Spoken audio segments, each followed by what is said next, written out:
ভালো নামে ডাকতে হবে, মন্দ নামে ডাকা যাবে না।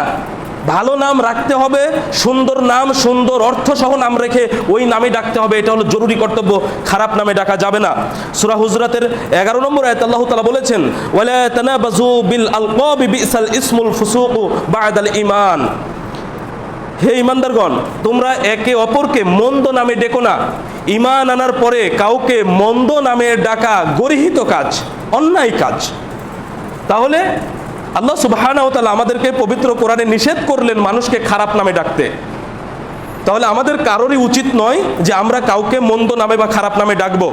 যেই নাম দিয়ে ডাকলে মানুষ লজ্জা পায়, যেই নাম দিয়ে ডাকলে মানুষের একটা দোষ ত্রুটি ওই নামের সাথে প্রকাশ পায়, তাকে খারাপ লাগে, এমন নাম ধরে মানুষকে ডাকা যাবে না। তা আপনি আপনার সন্তানের যে সুন্দর নামটা রেখেছেন ওই নামেই আপনি ডাকবেন। ভিন্ন নামে যদি আপনি ডাকেন তাহলে আপনার সন্তান